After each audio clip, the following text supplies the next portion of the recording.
بسم اللہ الرحمن الرحیم۔ آج کے درس میں ناظرین ہم سورہ بقرہ کی آیات 228 پڑھیں گے۔ اس آیات کریمہ میں طلاق یافتہ عورتوں کی عدت کی مدت، عدت کا حکم اور عدت کی حکمت، اور دونوں کا دوران عدت رجعت اور حقوق اور ذمہ داریوں کا بیان ہوا ہے۔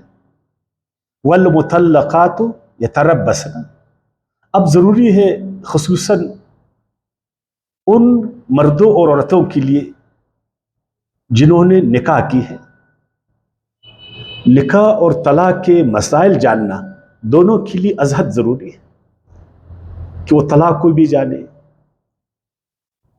طلاق کا طریقہ کار کیا ہے، طلاق دی کس طرح جاتی ہے، اس کے بعد کیا ہونے والا ہے، اور عورت بھی جانے کہ میرے شوہر نے جو طلاق مجھے دی وہ شریعت کے مطابق ہے یا نہیں ہے، اس بارے میں میرے لیے کیا حکم ہے، میرے شوہر کے لیے کیا حکم ہے، اور دونوں دیکھے کہ پر بچوں پر اس کا اثر، خاندانوں پر اس کا اثر، اور خود ان دونوں پر اس کا اثر کیا پڑنے والا ہے۔ بہت بڑا مسئلہ ہے، بہت بڑا سماجی مسئلہ ہے، اس کے بڑے نقصانات ہیں۔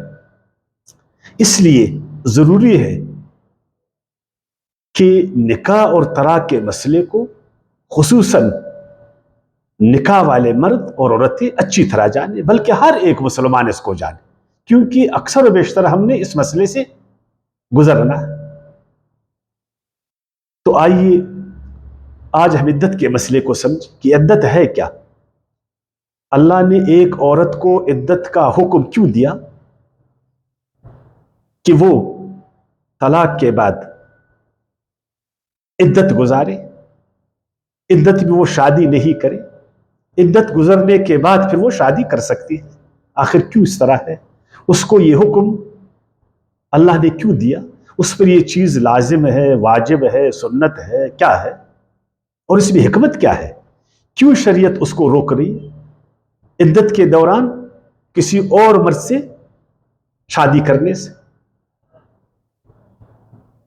اور عدت کے دوران کیا وہ جس شوہر نے اس کو طلاق دی اس سے دوبارہ نکاح کر سکتی ہے، اور یہ نکاح کس طرح کی نکاح ہوگی، صرف قولی، صرف عملی، یا تجدیدی نکاح، اور اگر خدا نخواستہ اس نے دوران عدت شادی کی تو پھر کیا ہوگا، اس عورت کو سزا ہوگی، وہ ایک گناہ کا عمل ہوگا، اور اس 3 مہینے جو عدت کی اس کا تعین کون کرے گا، اس کی گواہی کون دے گی، اس کی جانکاری کون کرے گی، یہ بھی ضروری ہے۔ تو آئیے اس آیات کے تناظر میں ہم سمجھنے کی کوشش کر لیں۔ والمطلقات یتربصن، مطلقات اس آیات میں ان طلاق یافتہ عورتوں کے بارے میں ہے جو مدخولہ بھی ہوں اور عائزہ بھی ہوں۔ مدخولہ ان عورتوں کو، بیویوں کو، طلاق یافتہ عورتوں کو کہا جاتا ہے جن کے ساتھ شوہروں نے ہم بستری کیا ہو۔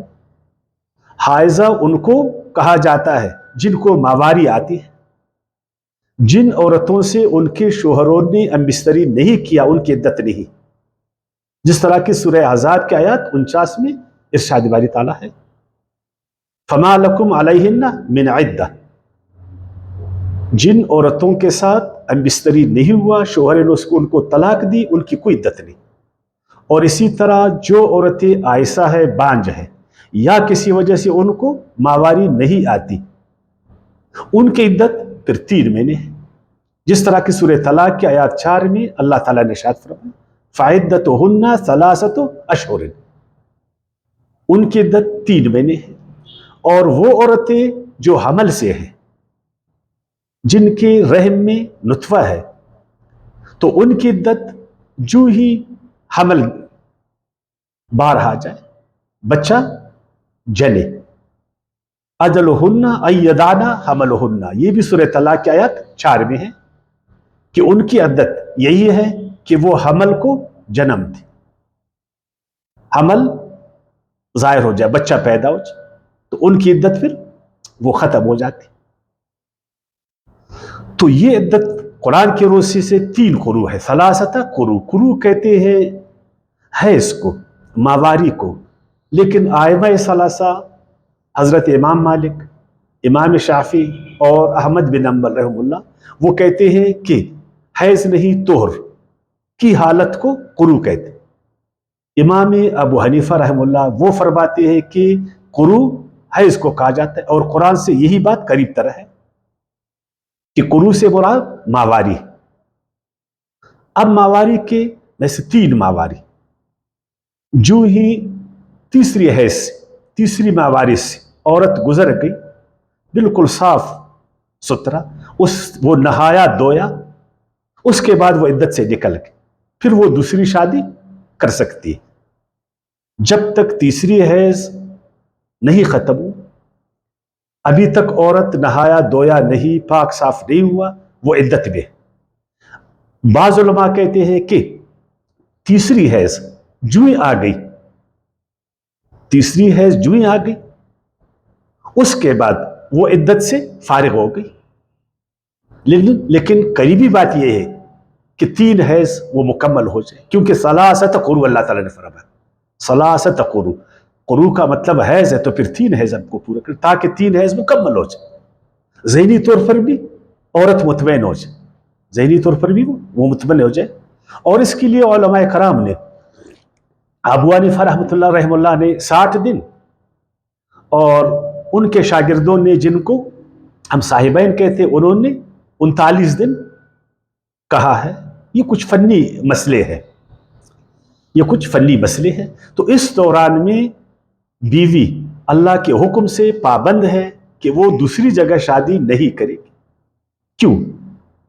اب اس کی حکمت اللہ پاک نے خود فرمایا، اس لیے وَلَا يَحِلُّ لَهُنَّ أَن يَكْتُمْنَ مَا خَلَقَ اللَّهُ فِي أَرْحَامِهِنَّ إِن كُنَّ يُؤْمِنَّ بِاللَّهِ وَالْيَوْمِ الْآخِرِ۔ اگر واقعی وہ عورت مومنہ ہے، اس کا اللہ اور آخرت پر ایمان ہے، تو وہ دوران عدت دوسری شادی نہیں کرے، اور جو اس کے رحم میں ہے پہلے شوہر کا نطفہ، اس کو نہیں چھپائے، اس کو ظاہر کرے کہ میرے رحم میں تیرا نطفہ ہے، تاکہ اس کا حق وہ نہیں مارا جائے۔ اور یہ نطفہ جس نے طلاق دی عورت کو، اس کی طرف سے ایک امانت ہے، تو طلاق یافتہ عورت پر یہ لازم ہے کہ وہ امانت میں خیانت نہیں کرے۔ شوہر نے جو اس کو طلاق دی ہے، اس کی امانت اس کے پیٹ میں ہے، اب بیوی پر لازم ہے کہ اس امانت میں خیانت نہیں کرے، اس کو ظاہر کرے۔ اگر اس کو ظاہر نہیں کرے گی تو بڑا مسئلہ پیدا ہو جائے گا، بچہ پیدا ہوئے گا۔ یہ بچہ پھر کس کا ہے؟ پہلے والے شوہر کا ہے یا بعد میں جو اس نے شادی کی تھی، دوران عدت جو شادی کی تھی، یہ بچہ اس کا ہے؟ دونوں میں لڑائی جھگڑا پیدا ہوگا، 2 خاندانوں میں لڑائی جھگڑا پیدا ہوگا۔ سابقہ شوہر بولے گا یہ میرا ہے، بعد والا شوہر بولے گا یہ میرا ہے، یہ لڑائی بڑھے گی، عورت بھی پریشان ہوگی کہ مجھ سے یہ کیا ہوا، کیا میں نے غلطی کی۔ پھر وہ جو بچہ پیدا ہوگا اس کے لیے مسئلہ پیدا ہوگا کہ میرا باپ کون ہے، وہ پہلے والا یا بعد والا۔ پھر لوگ اس کو پیغور دیں گے، پہلے اپنے باپ کا تو تعین کرو کہ تیرا باپ کون ہے، اس کے لیے ہمیشہ یہ آر ہوگا۔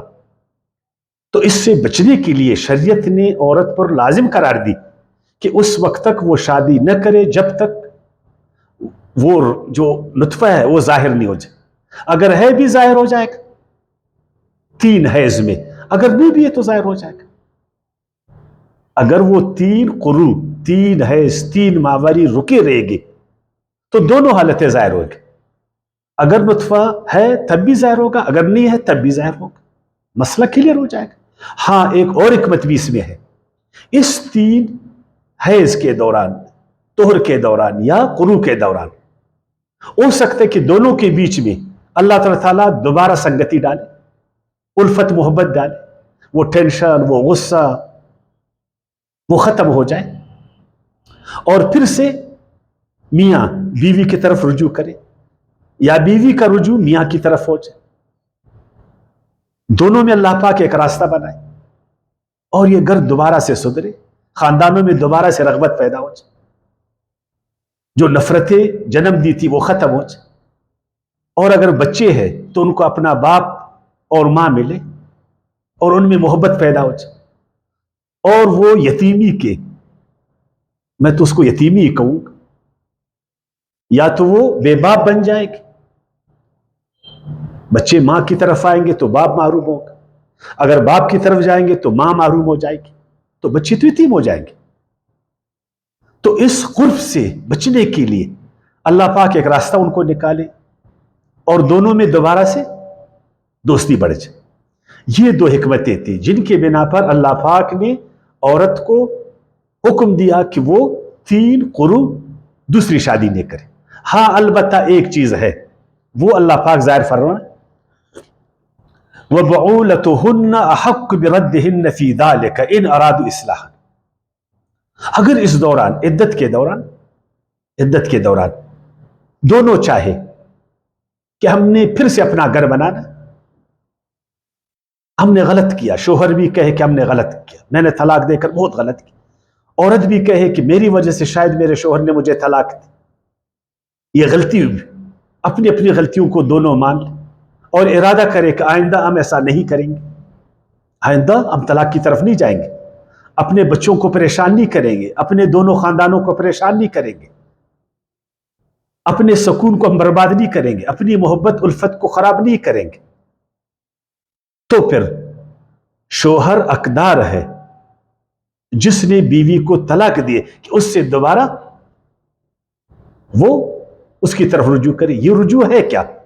عام علماء یہی کہتے ہیں کہ رجوع قولی عملی یہ ہے کہ جنسی رغبت اپنی بیوی کی طرف ظاہر کرے, بس رجوع ہو گئے, یا وہ قولی جنسی رغبت بیوی کی طرف ظاہر کرے,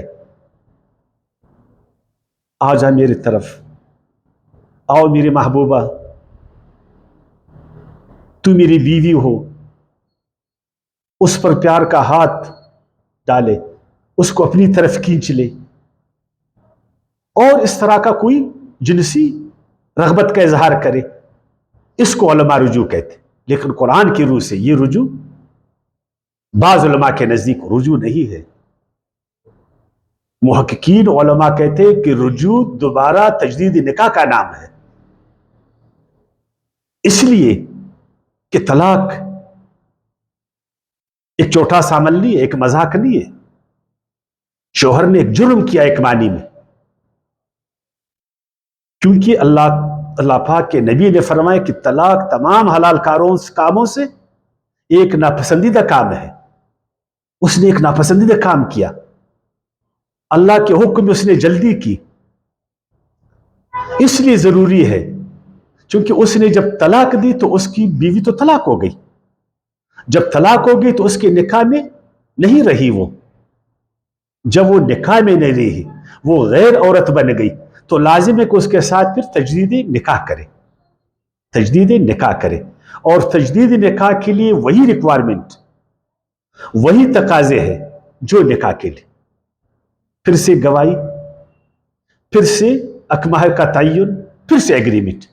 اور یہی بات سورہ طلاق کی آیات 2 میں بھی ارشاد ہے, فَإِذَا بَلَغْنَا أَجَلَهُنَّ فَأَمْسِكُوهُنَّ بِمَعْرُوفٍ أَوْ فَارِقُوهُنَّ بِمَعْرُوفٍ وَأَشْهِدُوا ذَوَا عَدْلٍ مِّنكُمْ وَأَقِيمُوا الشَّهَادَةَ لِلَّهِ ذَلِكُمْ يُوعَظُ بِهِ مَنْ كَانَ يُؤْمِنُ بِاللَّهِ وَالْيَوْمِ الْآخِرِ وَمَن يَتَّقِ اللَّهَ يَجْعَل لَّهُ مَخْرَجًا. اور جس طرح نکاح کے لیے جو ریکوائرمنٹ, اسی طرح تجدید نکاح کے لیے بھی, تاکہ دوبارہ وہ اس غلطی کی طرف نہ جائے. وہ طلاق کو ایک کھیل نہیں سمجھے, طلاق کو ایک مذاق لوگ نہیں سمجھے. جب وہ تجدید نکاح کریں گے تو دوبارہ یہ عدت کے دوران بھی کر سکیں گے, میاں بیوی, غیر مرد نہیں, غیر مرد سے نہیں, جو سابقہ شوہر ہے, اور عدت کے بعد بھی کر سکیں گے, بشرطے کہ وہاں انہوں نے 3 طلاقیں دینی ہو شوہر نے اس کو, وہ طلاقیں بائن ہو. لیکن بعض علماء پھر یہ کہتے کہ اس نے جس طرح کی بھی طلاق دیا ہو, تمام طلاقوں میں وہ اپنی بیوی کے ساتھ دوبارہ تجدید نکاح کر سکتا ہے، سوائے اس کے کہ بیوی نے اسے طلاق لی ہو، جس کو ہم خلا کہتے ہیں. اس کے بارے میں ہم دوسری آیت میں پڑھ لیں گے. وَلَهُنَّ مِثْلُ الَّذِي عَلَيْهِنَّ بِالْمَعْرُوفِ. یہ ایک اور مسئلہ ہے. جس طرح میں نے کہا تھا کہ اس آیات میں حقوق اور ذمہ داریوں کے بارے میں بھی بیان ہوا ہے. اے مردو، جس طرح شریعت میں تمہارے حقوق ہے اسی طرح بیوی کا بھی تم پر حق. یہ نہیں کہ تم نے طلاق طلاق طلاق دی. اگر یہ تیرا حق ہے تو کیا بیوی کا پھر حق نہیں ہے کہ دوبارہ میں تمہارے ساتھ شادی نہیں کروں گا؟ کیوں تم نے مجھے طلاق دی؟ میں ابھی اپنے ماں باپ کے گھر جاؤں گا، اپنی مرضی سے کسی اور کے ساتھ شادی کروں گا.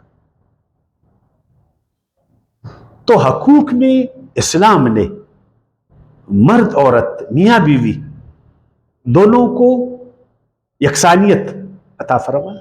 دونوں کے حقوق شریعت میں برابر ہے. حقوق میں مساوات ہے. کوئی فرق شریعت نے مرد عورت میں نہیں رکھا، کوئی فرق شریعت نے شوہر اور بیوی میں نہیں رکھا. شریعت کی نگاہ میں دونوں برابر ہے.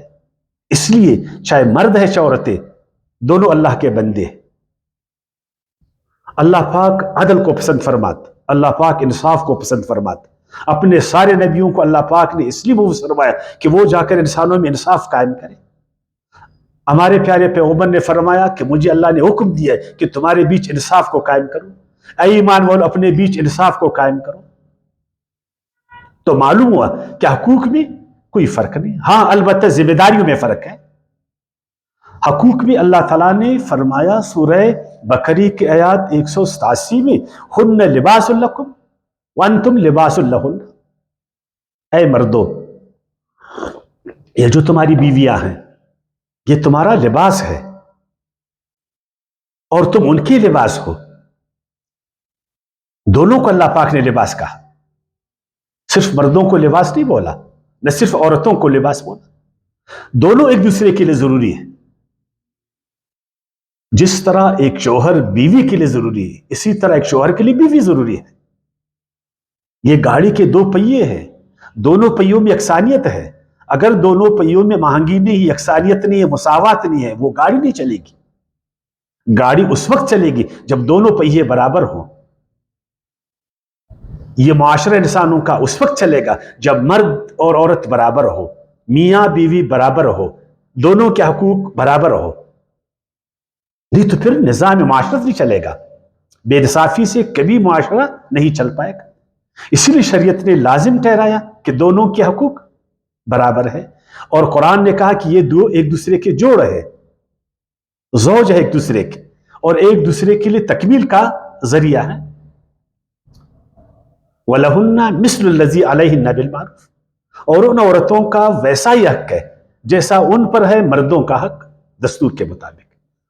اور یہ جو شریعت میں کہتے کہ اسلام نے عورتوں کو حق نہیں دیا، یہ بالکل غلط ہے. یا کہتے کہ صرف حق مردوں کو ملا، یہ بھی بالکل غلط ہے. اور یہ جو عورتیں آج اپنے حقوق کا دعویٰ کر رہے، جگہ جگہ احتجاج کر رہے، واقعی میں ہم مردوں نے قرآن کو نہیں پڑھا، مسلمان مرد نے قرآن کو نہیں پڑھا. اگر ہم قرآن کو پڑھتے اچھی طرح، ہم عورتوں کا حق ان کو اسی طرح دیتے جس طرح ان کا حق بنتا ہے. بلکہ جو شریعت نے دیا، ہم کون ہوتے حق دینے والے؟ حق دینے والا تو اللہ کی ذات. جو اللہ نے ان کو حق دیا ہے اس کو ہم سلب نہ کرتے مرد، تو آج کوئی مسلم اور مسلم عورت وہ احتجاج نہیں کرتے. وہ احتجاج نہیں کرتے، اس کو مارچ نہیں کرنا پڑتا.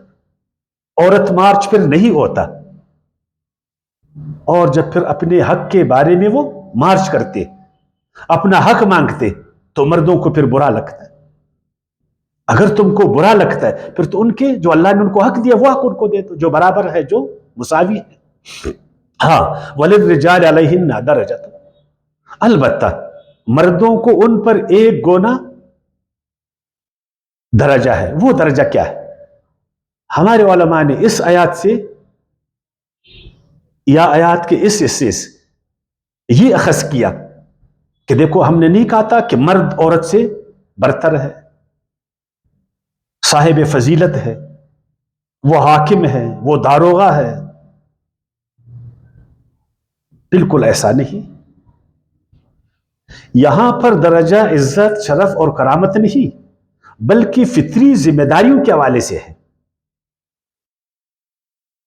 وہ یہ ہے کہ جب شوہر نے بیوی کو طلاق دی تو اللہ نے عورت کو کہا کہ تم 3 قروء تک شادی نہیں کرو.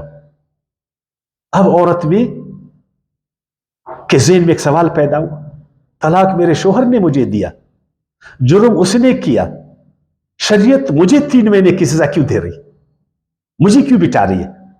سزا تو اس کو دینا چاہیے تھا جس نے مجھے طلاق دی ہے. اس نے مجھے طلاق دی، فوراً اس نے جا کر شادی کی، لیکن مجھے 3 حیض تک، 3 ماواری تک، 3 قروء تک، یا 60 دن یا 39 دن، یا بعض علماء کے نزدیک 3 طور، مجھے کیوں روکا گیا؟ کیوں میں شادی نہیں کر سکتی؟ اللہ نے فرمایا اس میں یہ وجہ ہے کہ فطری حوالے سے تیری ذمہ داریوں سے الگ. فطری حوالے سے نطفہ تیرے بدن میں، تیرے پیٹ میں، اس کے پیٹ میں نہیں ہے. بچہ تمہارے پیٹ میں ہے فطری حوالے سے. وہ بچہ اگر اس کے پیٹ میں ہوتا تو اس کو پھر 3 مہینے جو ہے نا شریعت بتاتا، چونکہ فطرت میں ایسا نہیں ہے. فطرت میں ماں تم ہو، بچہ تمہارے پیٹ میں ہے، تو اس لیے شریعت نے ایک درجہ اس کو دی کہ وہ جا کر نکاح کر سکتا ہے اور تم نہیں کر سکتے. اور دوسری بات یہ،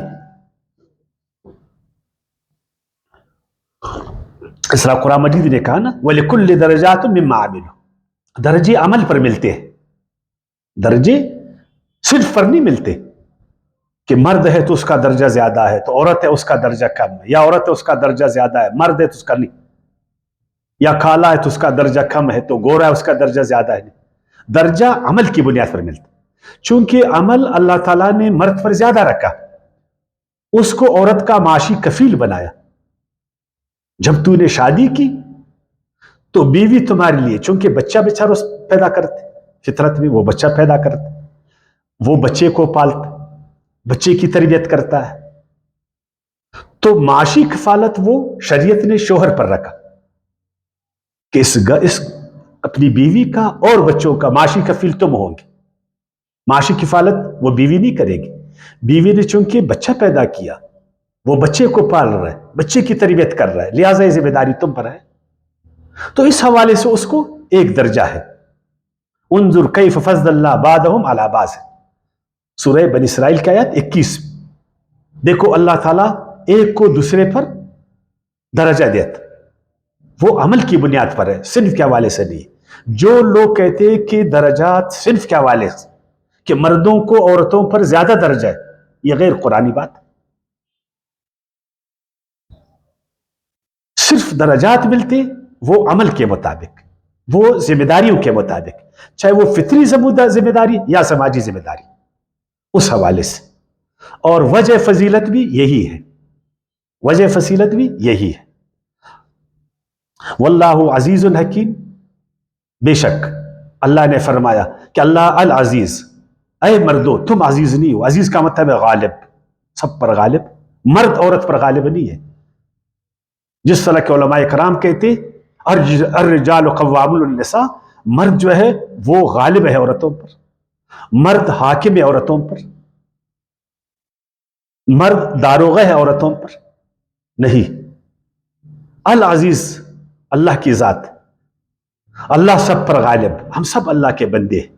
ہر ایک اپنے عمل کے مطابق ایک درجہ رکھتے، ہر ایک کو اللہ پاک ذمہ داریوں کے مطابق درجات دی. درجہ بندی اللہ تعالیٰ نے جنس کے حوالے سے نہیں کیا ہے، صرف کے حوالے سے نہیں کیا ہے، رنگوں کے حوالے سے نہیں کیا ہے، اوتھان کے حوالے سے نہیں کیا ہے، نسب حسب کے حوالے سے نہیں کیا ہے، عمل اور ذمہ داریوں کے حوالے سے کیا، چاہے وہ فطری ہے چاہے سماجی. اللہ العزیز، اے مردو اپنے ذہن سے یہ غلبے والا تصور کو نکال دو، یہ برتری والا تصور نکال دو، یہ داروغہ اور حاکم والا تصور کو اپنے ذہن سے نکال دو کہ تم عورتوں پر داروغہ ہو، تم ان پر برتر ہو. برتر اللہ کی ذات، تم سب برابر ہو، تم میں سے کوئی برتر نہیں، تم سب برابر ہو. اگر برتر ہے تو اللہ کی ذات.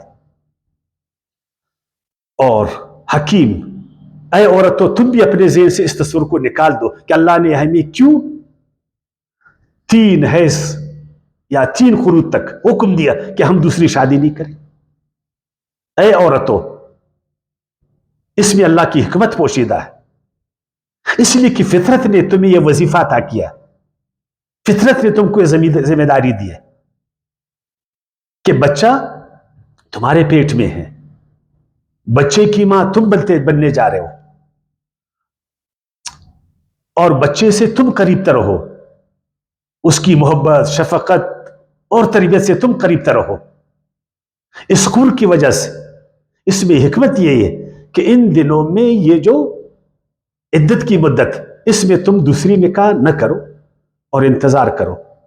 اسی میں حکمت ہے. شاید اللہ تعالیٰ ان دنوں میں تیرے لیے ایک راستہ کھول دے، شوہر کے دل میں محبت پیدا کرے، دوبارہ سے تم لوگوں کا گھر بنے. وما علینا الا البلاغ.